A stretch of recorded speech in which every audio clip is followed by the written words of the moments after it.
Let's see. Timer. Okay, 20 seconds, 21 seconds. Let's go. Okay. Assalamu alaikum, everybody. Welcome back to another episode of Make It Halal. I'm Sheikha and I'm here with my husband. What's up?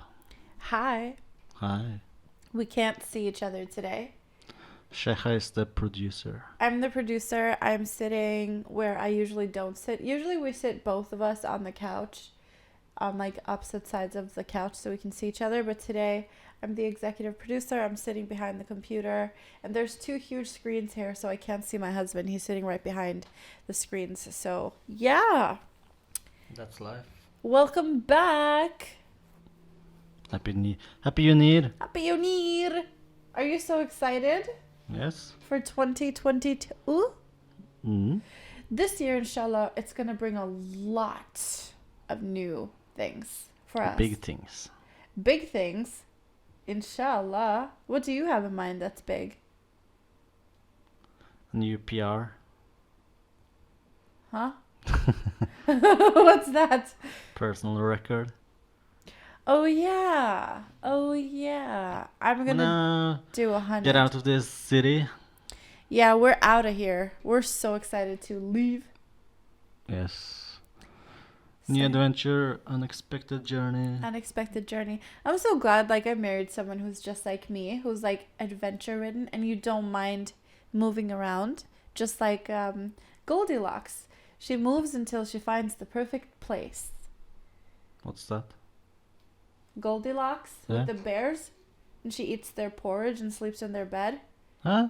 The one's too soft and the other one's too hard, and then the last one is just right. Oh, the fairy tale or something? Yeah. As kids? Gullhår. Oh, yeah. Goldilocks. Oh. I just blew his mind. No. Okay. So anyways, what's new, guys? Thank you for coming back and tuning in. We have a lot of things to get through today. We're going to do an update on what life has been like for us since last time. And at the end of the video, the end of the podcast, please stay tuned because I'm going to do a dilemma a sister sent a huge problem in that I'm going to be discussing with my husband. And then after that, we're going to read some of the Q&A questions and answers that I did on my last story on Instagram, which you guys really seem to enjoy. So I thought, why not just put it into the podcast for you guys to have forever. So what's good with you, babe? Do you have anything new? Any updates since last time? Yes, a big one. What? We watched the Spider-Man movie. Oh, snap. It was insane. It was amazing. Yeah, we went to Sweden to watch it because Norway decided to delay it a month. Yeah. And then the update came yesterday that they're going to delay it again. That is two more weeks. Yeah. Because of the pandemic is rising. Which is so slimy to all the consumers because all the spoilers are everywhere and already out. So like I feel bad for them. They don't actually care about people or care about anything. All they care about is making money at the movies. But you know, the new Spider-Man movie made over 1 billion worldwide already. That is so crazy. And they still want 2 million people in Norway watching it. Full price. Yeah.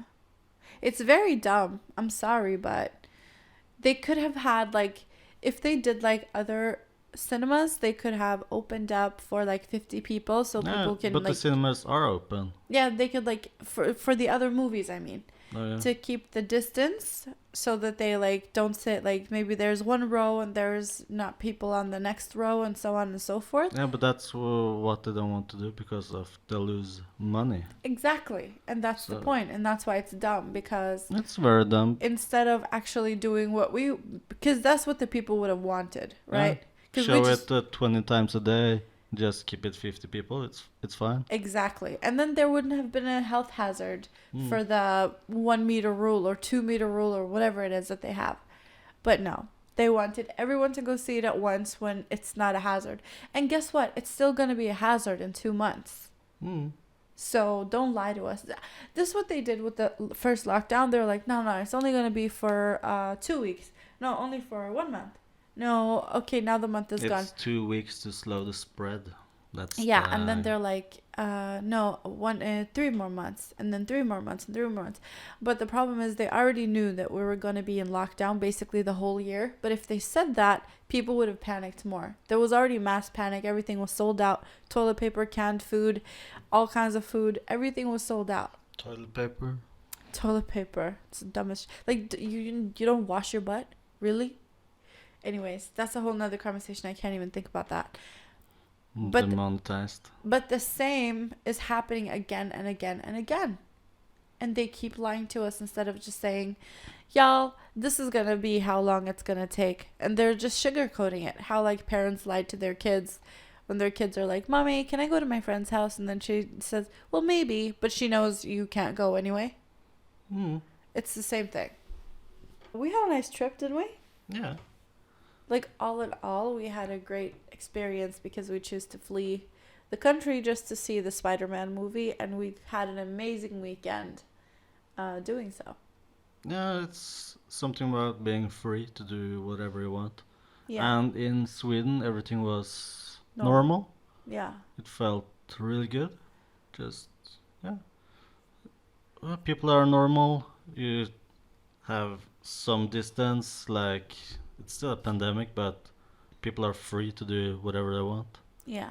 Move around. Here it's locked down all the time. Yeah. It's just crazy. Yeah, they even have the theme park open. Yeah, that was We did the roller coaster. Yeah. In the winter. Yeah.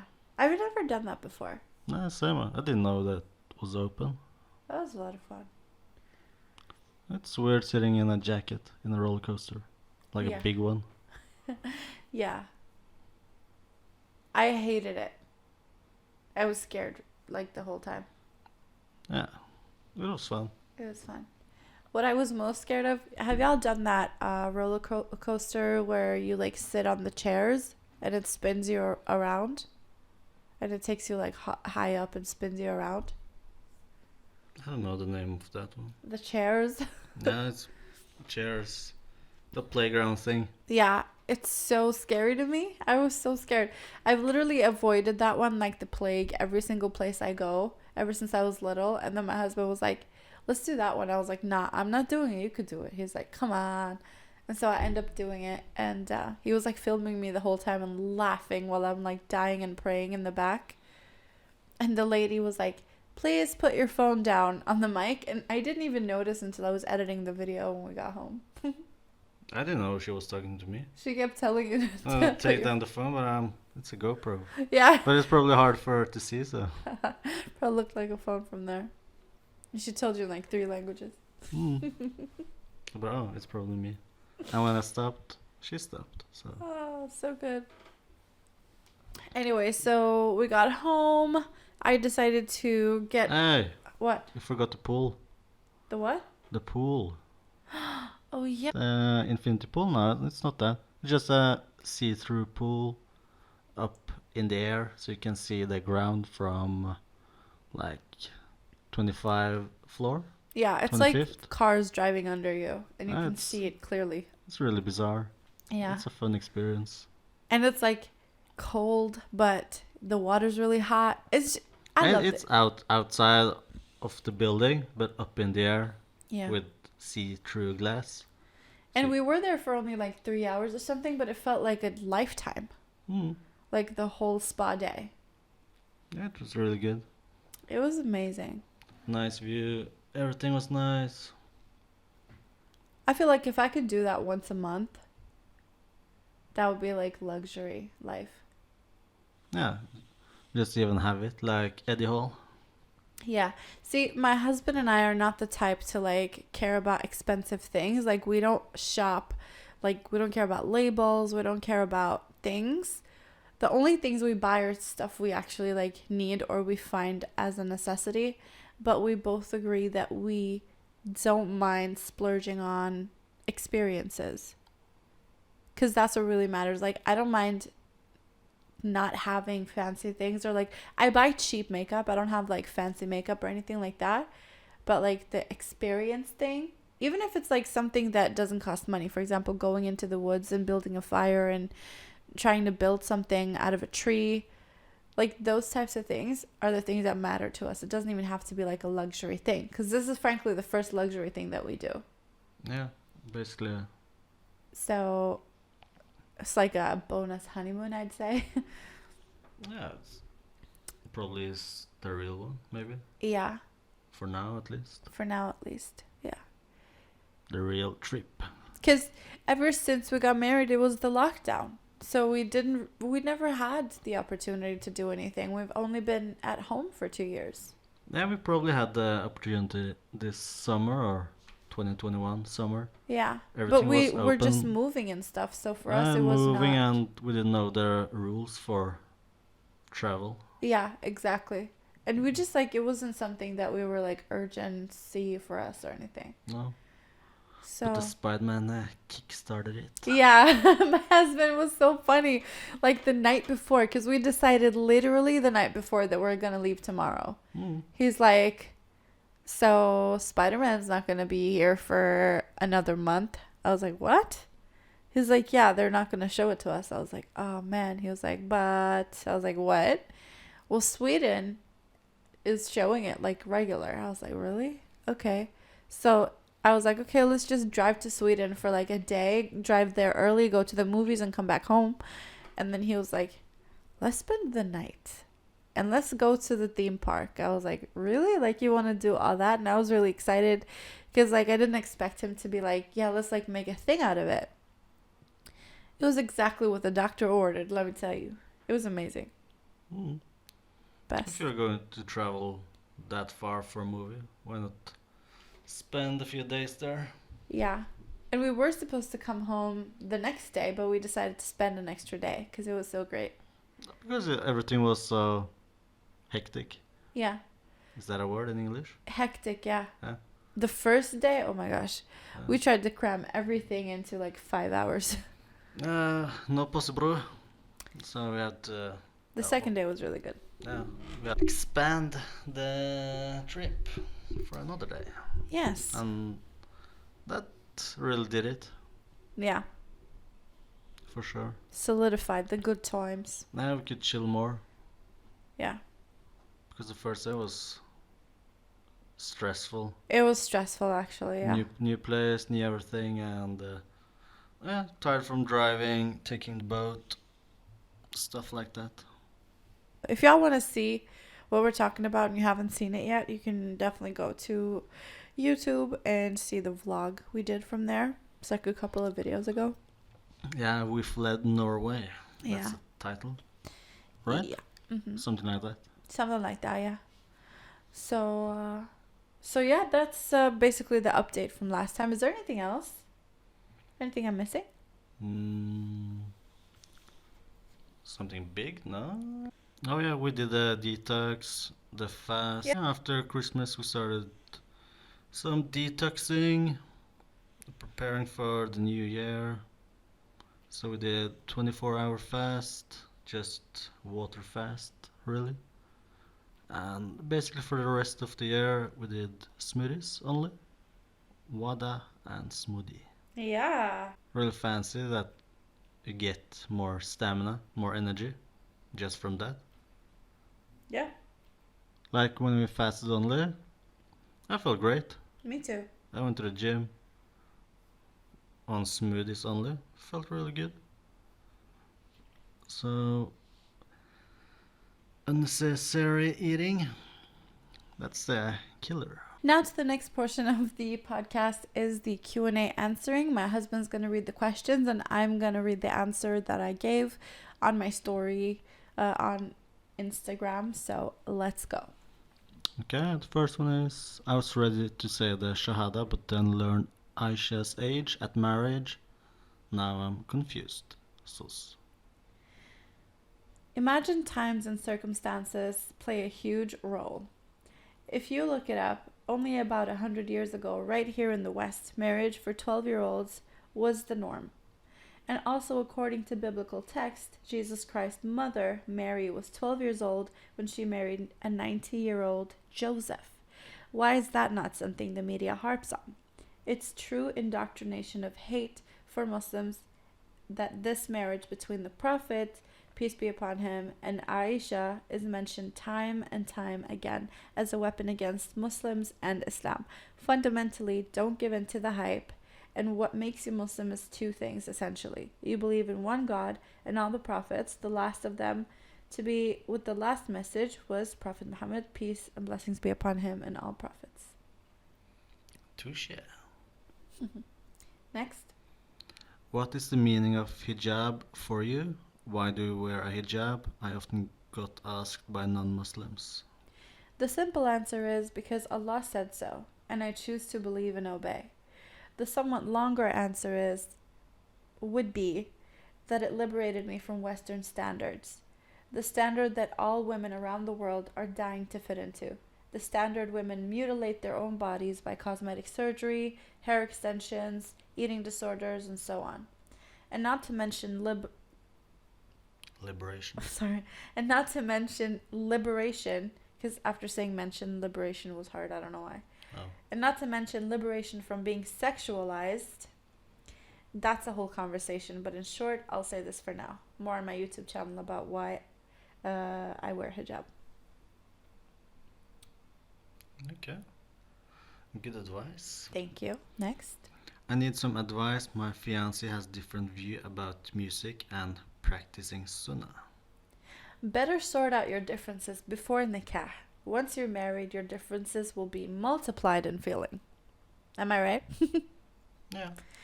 Totally. Next. I'm Christian but love Islam, finding more and more things in there who is near my heart. Peace be unto you, sis. That's so wonderful. You're welcome to ask anytime.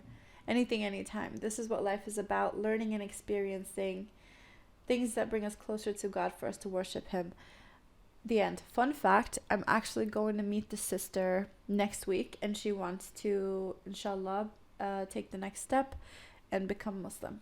Oh, that's a girl? Yeah, Oh. I spoke to her so much like the other day, and she essentially does think that Islam resonates more with her, and she really is ready to take the next step. So I'm excited to see where this goes, and if you're listening, I'll be here for you. And I can't wait to meet you in person. Oh, that's really cool. Yeah. She lives here in this town. Okay, the next one. Mm-hmm. I want to get married, but I'm overweight, so I refuse everyone. Okay, and my answer was, there is someone for everybody. Don't let your insecurities block you from blessings. Work on loving yourself first, then allow yourself to be loved, no matter what size you are, okay? No matter what size you are, you deserve love. That's like number one. There's always somebody for you out there. And some guys actually prefer women to be more on the heavy side, and some guys prefer them to be really, really skinny. I mean, everyone has a type of preference, but I wouldn't restrict myself just because I'm insecure in my body. I would rather then shift my focus on, well, what do I love about myself? Is it something physical? Is it something non-physical? I'd work on like finding something to like and to love, and focusing on that rather than the things I don't like. And I do that too to myself. So Yeah. next. I'm trying to improve myself and habits, but always find myself back to old habits. Feel so sad.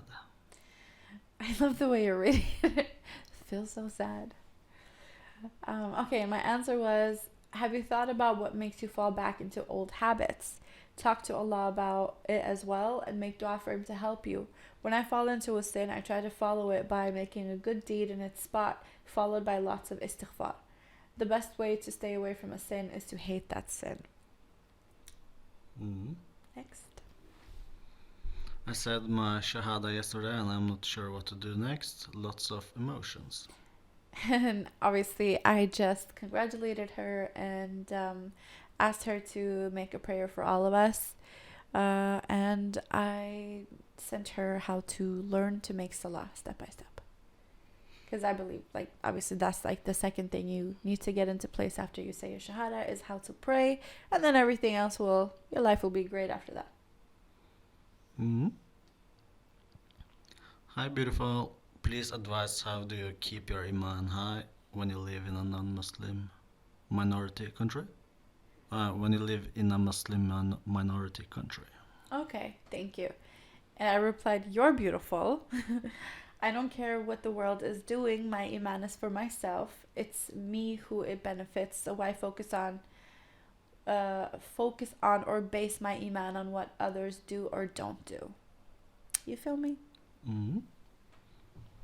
Is your mother Muslim? Yes, alhamdulillah. And she is the one who taught me how to pray and who introduced me to Islam in the first place. Shocking, right? Just because she doesn't wear hijab. Yeah, that's a big take, I guess. I guess. How to discipline yourself when achieving your goals, Islam, gym, work, etc. And my answer was, when it comes to Islam, that's my lifeline. So I stay on top of it as much as I can. And I always try to renew my intentions each day and do better than the day before. That's all for my benefit. And when it comes to the gym, it has become somewhat of a lifeline as well. I've always had a body image problems from my first memory being bullied for the way I looked and my previous relationship as well. So it's been a weird relationship for me with working out and healthy lifestyle. But now I'm in a very safe place and in a good environment where I have an amazing partner who doesn't shame or push me, but motivates me to go with him. Almost the whole first year of our marriage, he never asked me to join him in the gym, although he went every day, until I wanted to start with him as well. And he's a personal trainer with experience after all, so he really helps me out.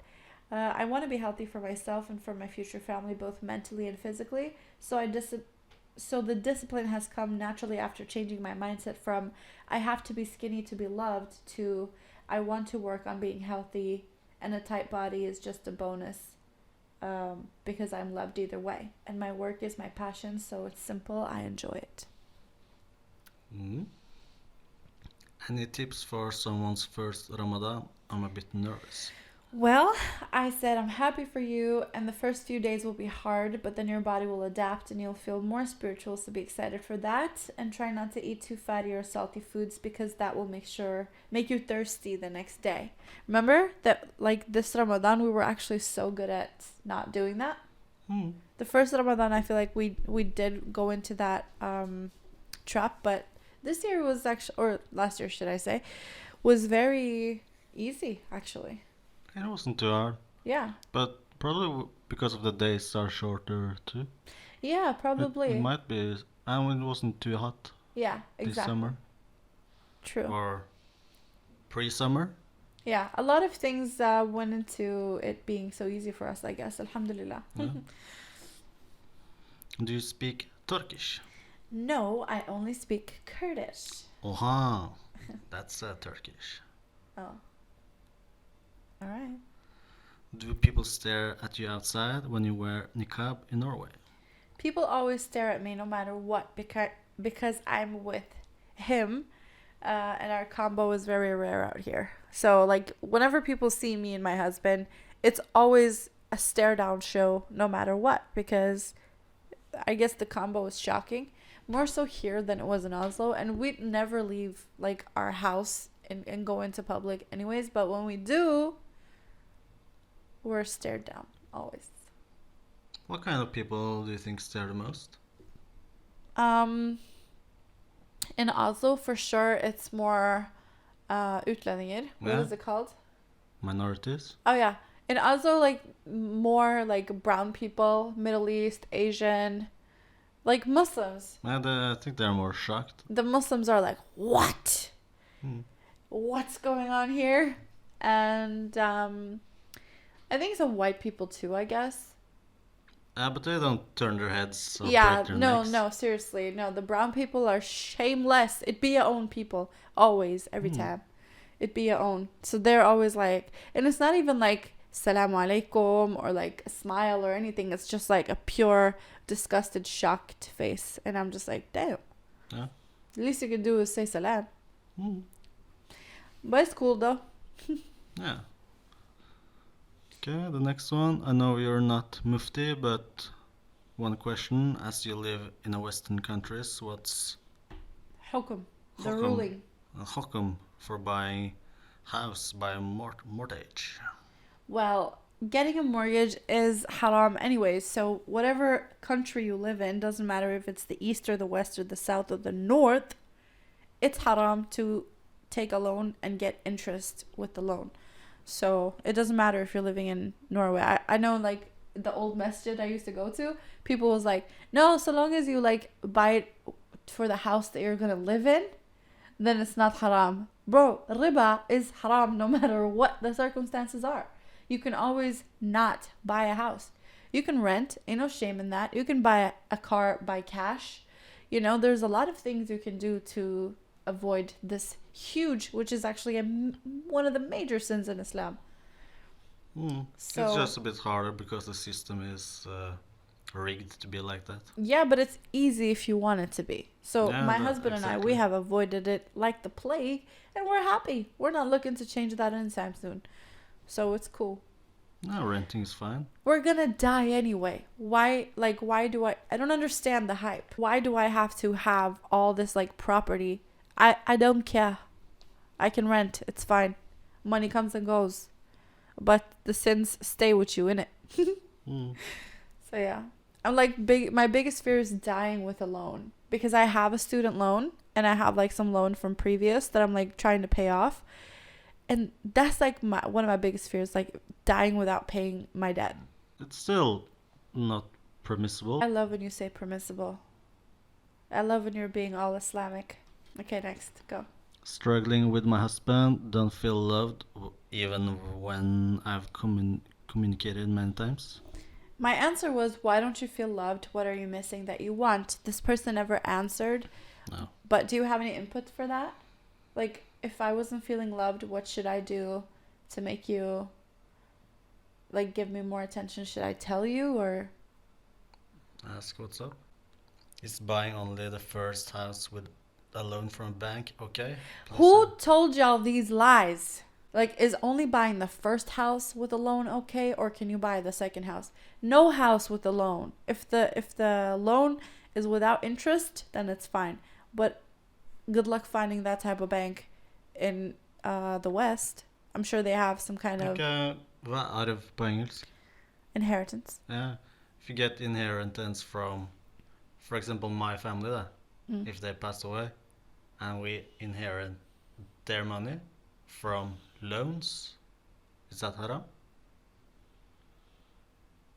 How can we inherit a loan? But yeah, they made money off the loan. So say your dad like was a gambler. Yeah. And he won like $1 million gambling. Yeah. And then he died and then he willed it to you. Yeah. And we took it over. Yeah. Would we then get the sin for the gambling? Is that what you're asking? Yeah. Because it's not. And the money would be haram for us? I don't know. Like how do you know where the money came from? Like I don't know. Like, you're asking me a hard ass question, baby. Yeah. I need to look into that because, like, we have like non-Muslim family members. Yeah, it's not. So their that money far-fetched. like isn't necessarily halal. Like, I'm not gonna say who, but somebody in my family works at a. I'm not gonna say. In your family, damn. Like, so, anyways, you know what I'm saying? Yeah. Let's move on. Okay.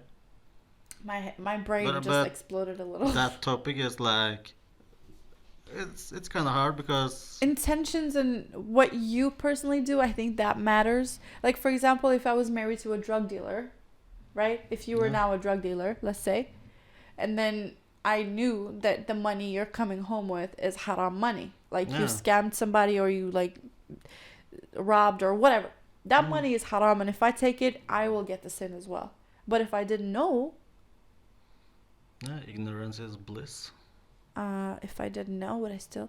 Yeah, well, I would probably figure out, what? This money has no barakah. This money has no blessings. Yo, if Mufti Menk, if you're listening to this right now, buddy, please let us know. Mufti Menk is our pal, so I'm not playing. Yes. All In your right? DMs. Huh? In your DMs. Yeah. In our DMs. Don't say like, what was that? Okay, I Choose turned greater. 28, depressed, no master, no marriage, suffocated in my house, failed to immigrate outside. Okay. And I said, you're upset because you have certain expectations, and rightfully so. We have been taught that the recipe for success is a degree, a successful job within a certain frame, and a marriage. However, I want you to define what success is to you, and if there wasn't any of these societal norms in place, what makes you happy? Focus on that and go. Mm. That's like really good advice. Yeah. Because I hate when, like, I do this, like, when I have a conversation with my mom and brother all the time, and my mom's like, I want you to go to uni after the military, to my brother, right? And my brother's like, no, I have this, like, whole plan. I'm going to start a business. I'm going to do this. And then I'm just, like, cheering for him, like, tears in my eyes. I'm like, yes. And meanwhile, my mom's, like, really, really stressed about it. But it's like, I had to explain to her because I didn't think she, like, got it. Because that's what they had to do. Yeah, that's what they're The taught, you know what I mean? different times now. You can do. Yeah, you can play Minecraft and get millions Exactly. every day. Exactly. So it's different now. Yeah. And wallah, my brother is a genius. Whatever he chooses to do, he will do it 100%. And if he's not interested in something, he will not do it well. And that's with a lot of us how we are. So Yeah. better to do something you are passionate about and do it well than hate your life I do some half-ass stuff. and be unhappy while you're doing it. So, I remember that from school. yeah. A few subjects I really liked, good grades. Yeah. The lesser interesting ones, Bad grades. okay. Naturally, you know? And even with the teachers, if they're not engaging enough, then the subject is Trash. worse. Yeah. Yeah. Trash. I completely agree. But it's like our parents didn't get that. No, because everything has changed since the 90s. Yeah.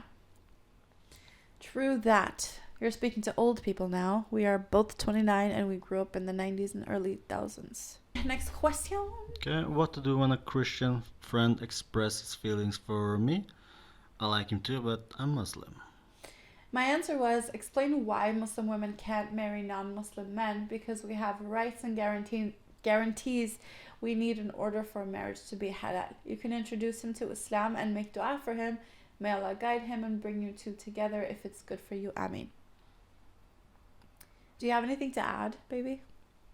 No, not really. We never went through that, because it wasn't like we like each other and he has to become Muslim. It was more like he wants to become Muslim and we ended up liking each other. The only part I don't understand is you can turn it around and it's okay. I get it, but I don't get it. It's because the man is the head of the house, baby. Yeah, I know, In but Islam, the man is the one that legitimizes the family and the household. Like if you and I are not married and we have kids and you're Muslim, it's still not, like, you couldn't acknowledge the kids as your own. But you can't marry an idolatress, for example. You have to marry a practicing Christian woman or a practicing Jewish woman, but only during okay, then it makes more only sense, during yeah. she cannot drink, she cannot do sexual before marriage. It has to cover and be modest. She cannot eat pork. She's not allowed to gossip, to all the things that are monotheistical qualities. She has to have those. So you can't marry a Hindu or a Buddhist or a pagan. You have to. Then it makes more sense. And you can only marry them if there isn't a Muslim woman qualified for you. So there's conditions. You can't That's just marry basically Does that make more sense? impossible then. Yeah, does that make So more sense? it's not haram, but it's haram. It's like It's not haram at all. It's permissible, but that's permissible. But there are it's same with conditions in place. the second wife. It's conditions for it, but you can never fully.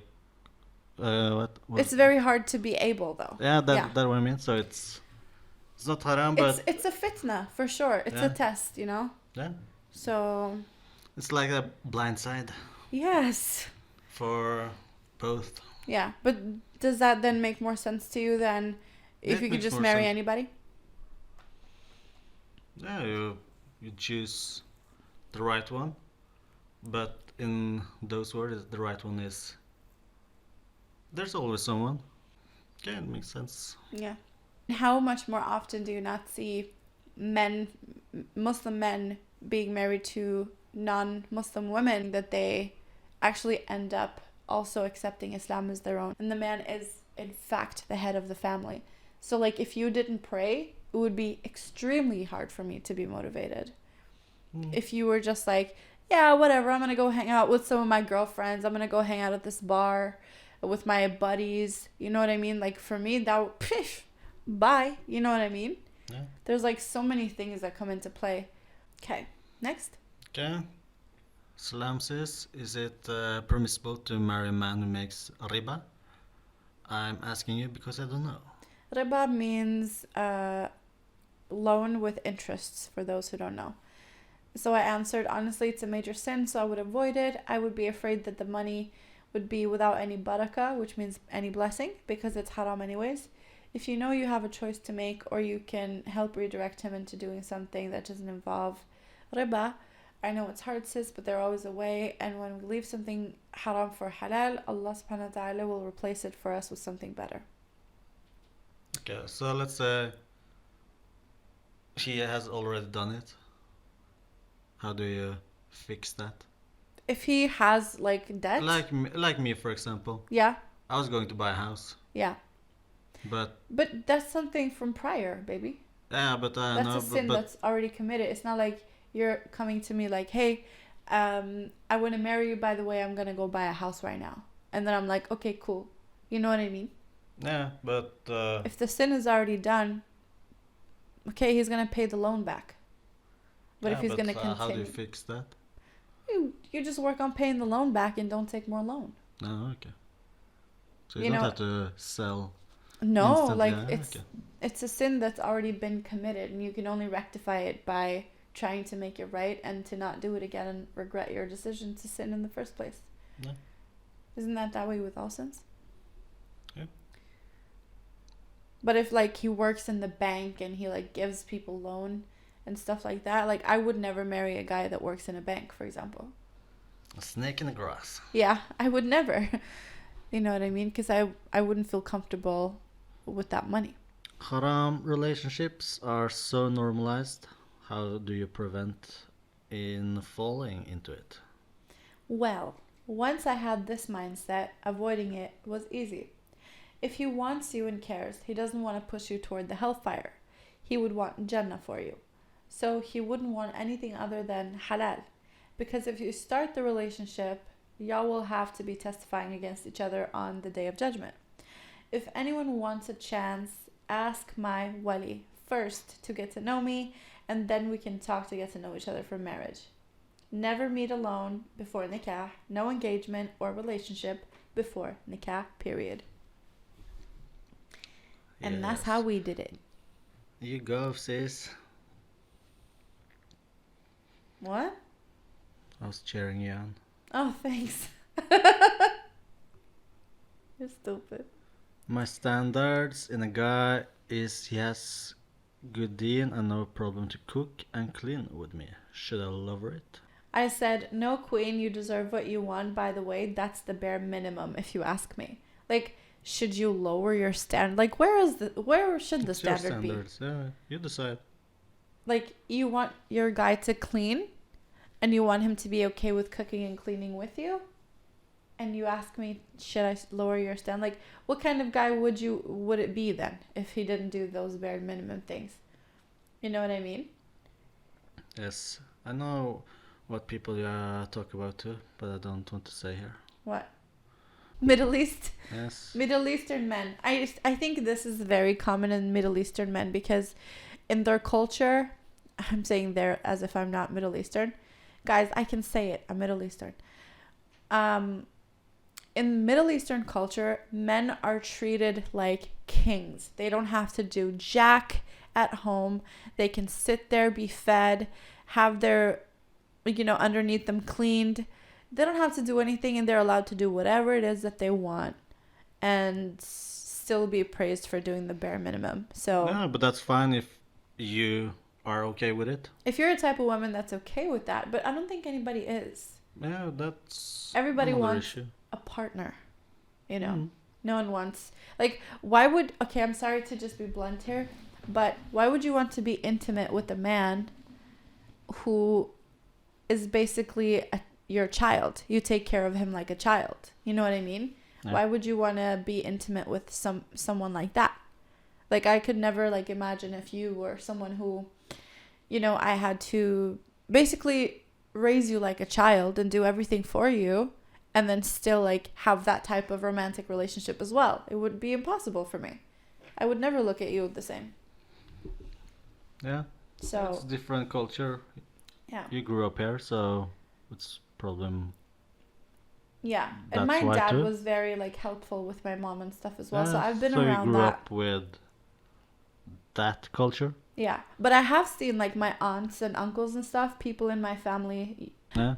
have been that way, where the man just sits there all day, every day, gets drinks and food served. He never cleans, never does anything. All he does is, like, boss over the family and is strict for no reason.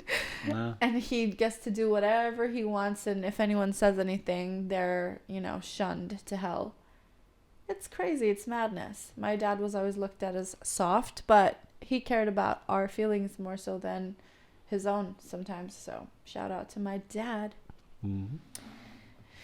All right, moving on. Yes. Is your family a Muslim? I answered some of them are, some of them are not. And that's all I'm going to say about that. Yes. Thanks for being kind to women in their journey into Islam. And my answer was, that's a given, #sisterhood. We all start somewhere, and it's important to remember where I started myself, and that's humbling. Because let's be real, I didn't start by wearing jilbab or long dresses. I started by, first I stopped wearing revealing clothes, and I just wore, like, a baggy t-shirt and jeans, but still there was, like, ripped jeans where you could see my kneecap.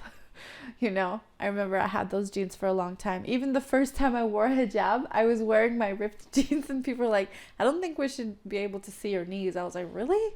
Okay, well, I'm covering my knees from now on. So Yeah, it's a progression. exactly. And then I wore turban, and then I experimented a lot before I got here. So if anybody, It's a journey. yeah, it's a journey for sure. And I just don't think it's beneficial for anybody to, like, crap on someone who's on their journey, because it's not helpful.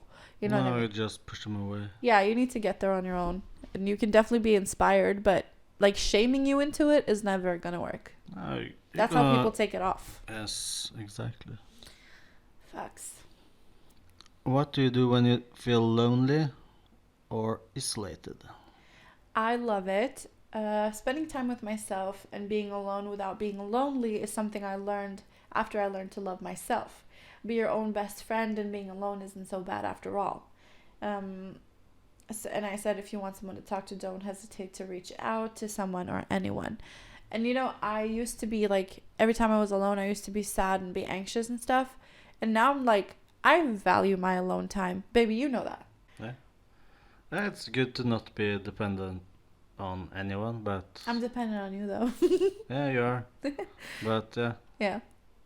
that thing. Yeah. Next. Yes, depression in the Ummah is regarded as low iman. Those two are two different things. And my answer was, I hate the stigma around this. I agree with you.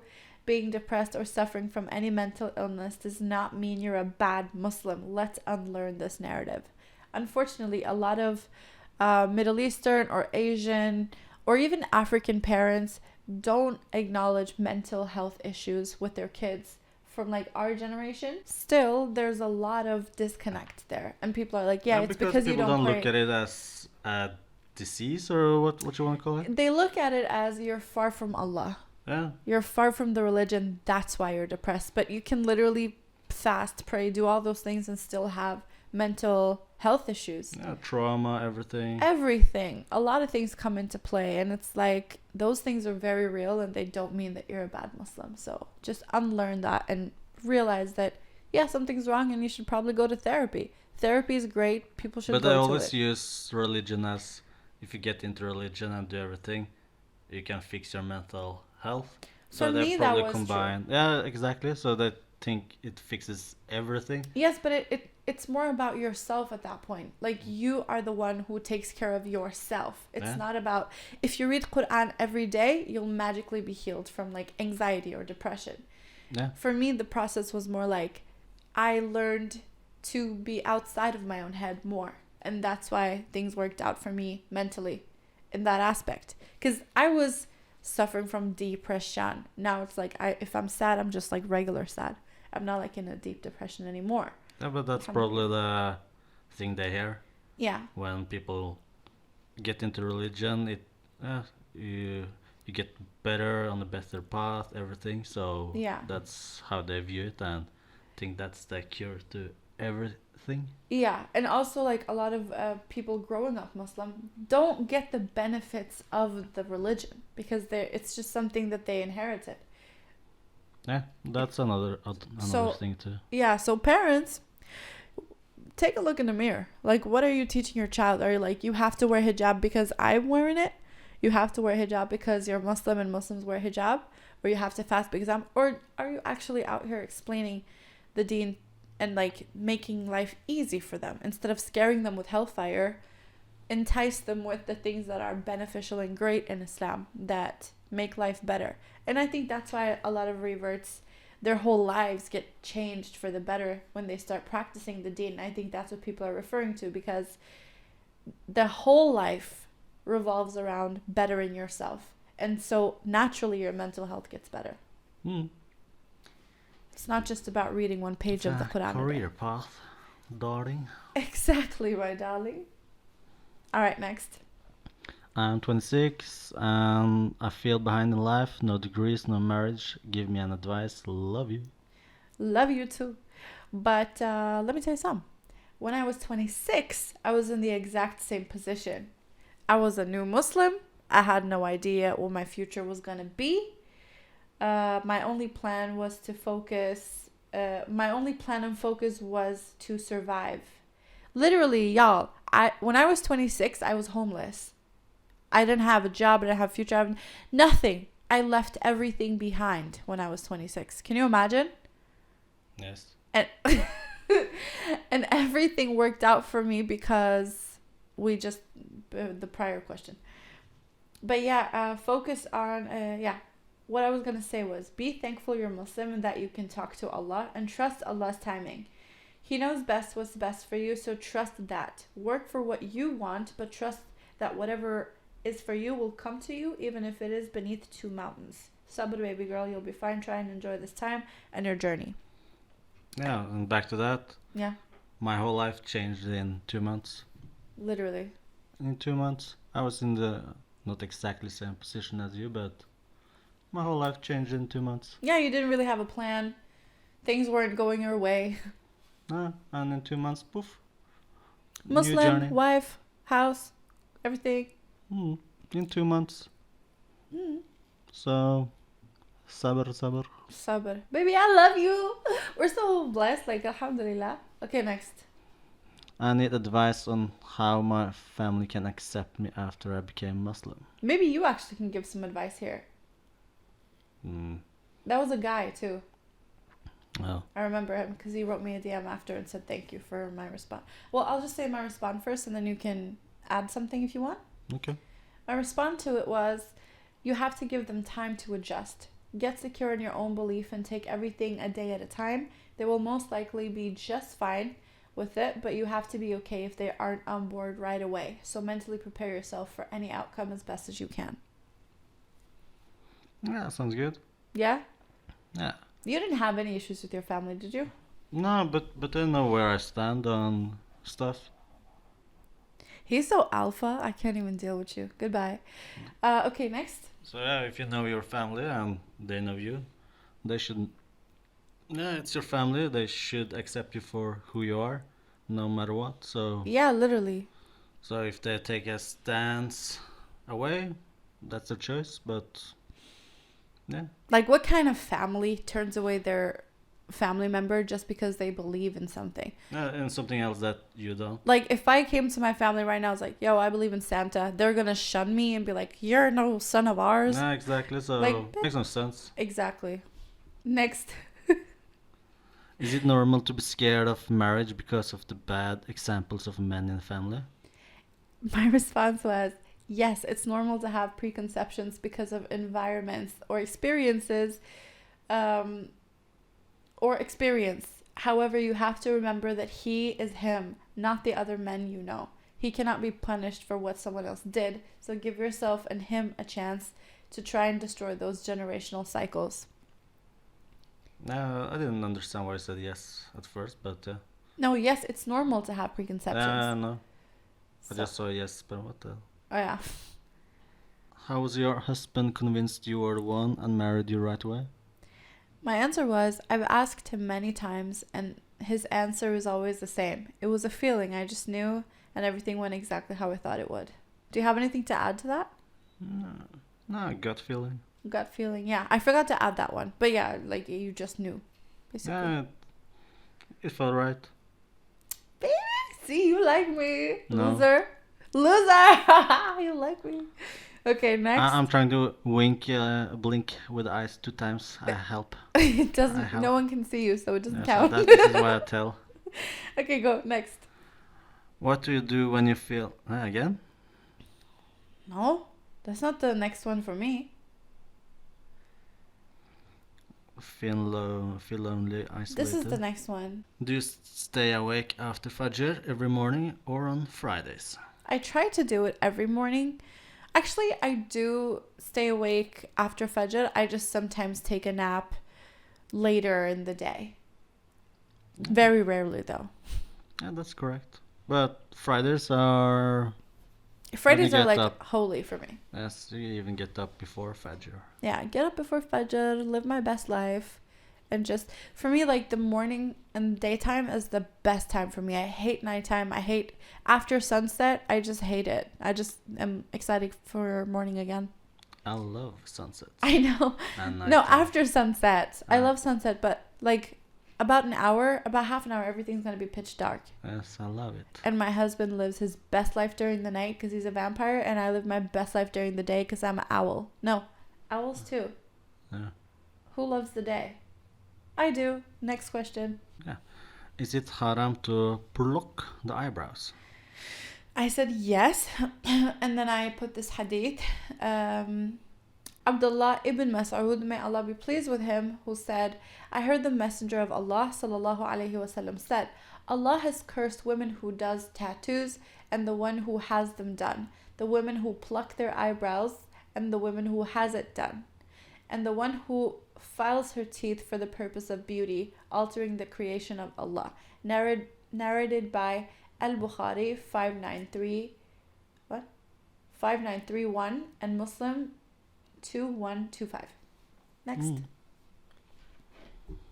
Are And there wallahi- any female Muslims with full face tattoos and stuff?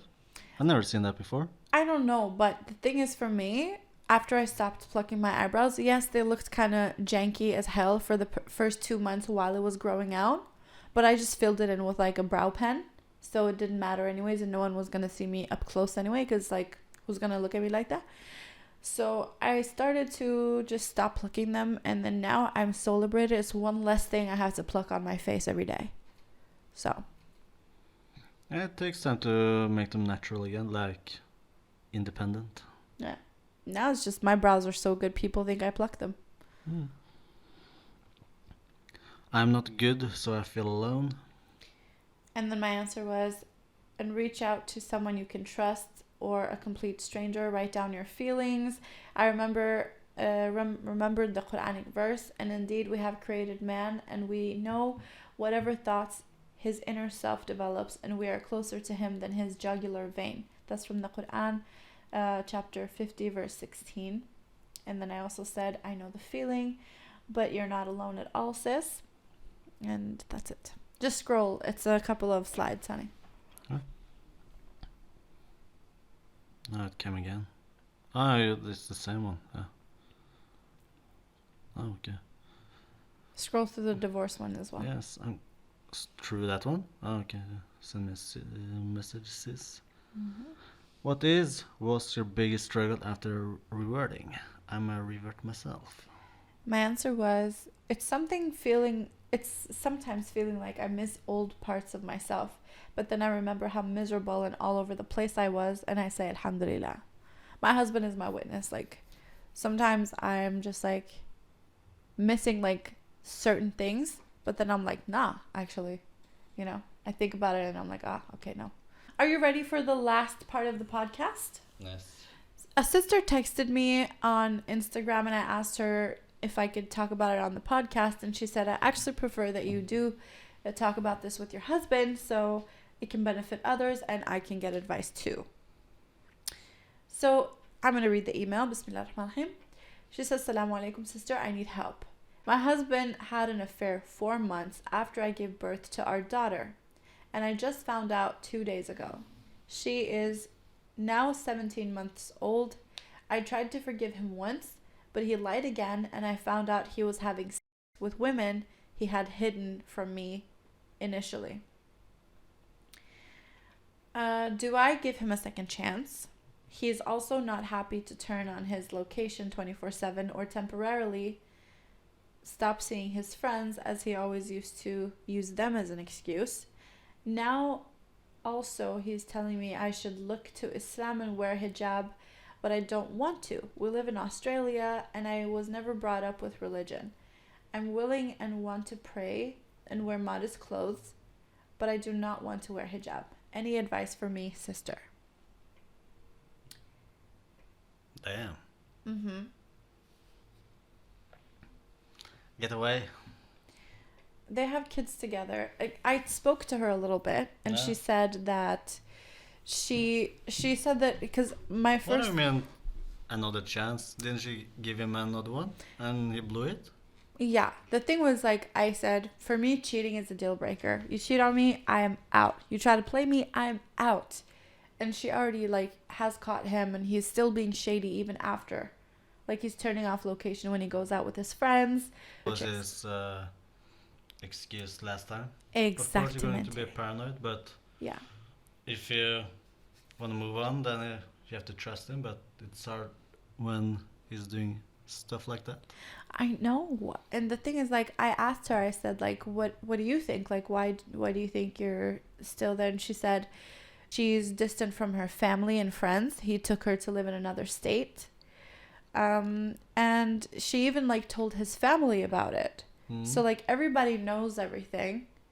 And she doesn't feel, like, so alone in that aspect. But she still feels like she wants her family. She doesn't want to be without him.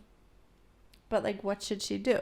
He's literally doing adultery. It's worse than zina because you're married. Yeah, exactly. So he doesn't have a say there, in my opinion. He started preaching about you need to wear a hijab.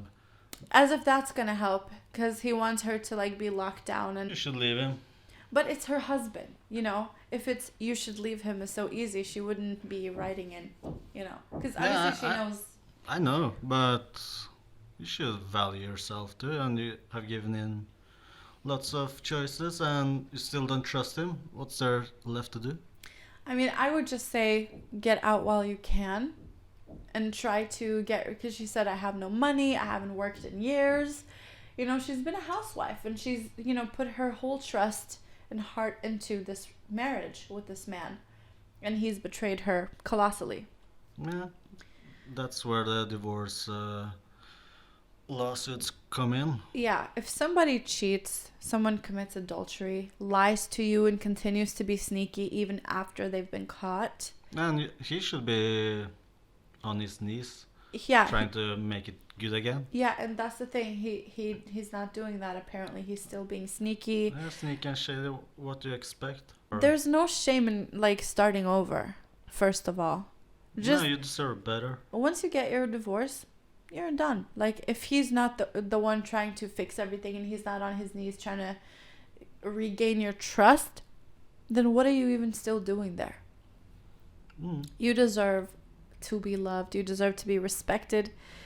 Come on, your status is way higher. Yeah, talk to your family.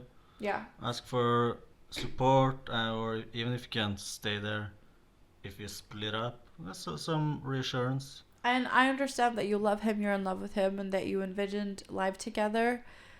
But he has broken your Issues. marriage. Yeah. Yeah, he's the one who like chose this. He's chosen it. And it seems like he still is choosing it by continuing to act shady for no reason instead of being remorseful. You always have to wonder or question or You have have to look at his position all the time. That's not a good way of living. Yeah. So, oh, he's in the store. Okay, okay. Also, oh, he's there. What are you doing there? Yeah, who's he with now? Yeah. What is it now? You know, so That's not healthy at all. So, yeah. So if you ask me, obviously, I would leave if I was you. And I never ever advise anybody for divorce. But when it comes to physical abuse and severe mental abuse / adultering, like cheating, that's a big no. no, You can fix a lot, but trust is very hard. Yeah.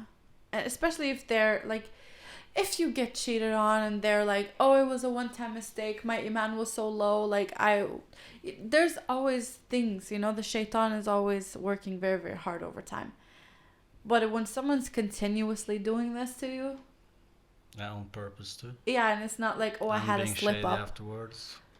You know what I mean? Nah, it's a pattern, and he obviously isn't that sorry because you stuck around. Now he's going to continue to do it because he thinks that whatever he does, you'll stay. Yeah. See, stealing candy from a child is only hard the first time. All right, well, that's all we had for this time. Thank you all for tuning into our podcast. Super excited for this episode. Share it with your family and friends, and whoever you think this can benefit. Leave us a comment on YouTube. We also have a YouTube channel releasing the podcast, and if you're listening to this on YouTube, make sure to subscribe to our podcast channel on Spotify. Thank you very much. Assalamu alaikum wa rahmatullahi wa barakatuh. Bye, senoritas.